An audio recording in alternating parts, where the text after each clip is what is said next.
Hi and welcome to Physical Therapy TV. In today's video we are going to discuss rotator cuff impingement, specifically what you can do about it and what the symptoms are if you are struggling with it. Now, why does rotator cuff impingement occur? Typically it can be because of overuse. It can also be because of trauma that leads to inflammation and swelling inside your shoulder, causing impingement. It can be because of rotator cuff weakness, and we're also chronic poor shoulder position. This last one is actually what I really want to mention, because this is one of the leading contributors to a rotator cuff impingement, and causes that pain that you feel when you raise your arm, for example, overhead or maybe out to the side, and you get that sharp jolt of pain, like a deep type of a pain inside the joint. That typically is an impingement. There are specific tests that can be done for shoulder impingement, and a physical therapist or a doctor will be able to show you how to do that. But typically the symptoms, if you are struggling with shoulder impingement, could be pain. Specifically, again, if you raise it usually overhead or externally rotate your arm, you can experience some weakness, maybe even some popping inside your shoulder, and having difficulty sleeping on that shoulder.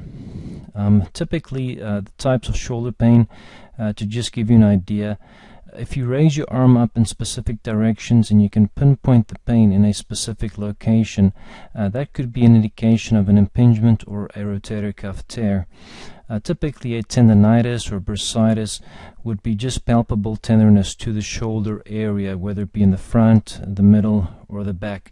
Those dots you see right there in the video pretty much indicate specific muscle tendons of the rotator cuff. So if you feel pain in those areas when you just push on it, might be a more a tendonitis compared to a tear, but a tear can still to some extent present with palpable tenderness. Now, the treatment, there's a couple of things you can do for rotator cuff impingement. Firstly is to end the rotation, whether it be the habitual chronic position of your shoulder. I included this picture specifically to show you where your shoulder is hunched and the arm is sort of jammed up into the shoulder joint. Typically of our lifestyles today, where we sit a lot, we drive, we sit at a desk, our shoulders is in a chronic poor position, and the muscles in the front of the shoulder get short and the muscles in the back get lengthened.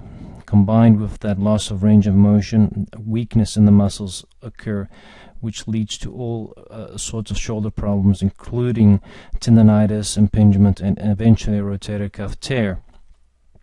Exercises that you can do would be a doorway stretch. Very simple. Just as it says, you find a doorway. You can do it at 3 levels with your elbows down, below the shoulders, shoulder height, and also above your shoulders, depending on the pain. Again, you got to clear these exercises with your doctor, but with one leg out in front, one leg extended in the back, you just gently lean into that stretch. Should feel comfortable. You can hold it for about 10 to 20 seconds. You can do that as many times as you want throughout the day. That should start stretching the shoulders back, improving the flexibility of your chest muscles. Another good exercise to work on the strength of those muscles that pull the shoulder back and put it in a better position would be an elastic band external rotation. Just find an elastic band, tuck your elbows into your sides, and just gently pull both arms out to the side. You can do that 10 to 20 times, 2 to 3 sets, a couple times a day. Over time, those 2 exercises can definitely help for a rotator cuff impingement.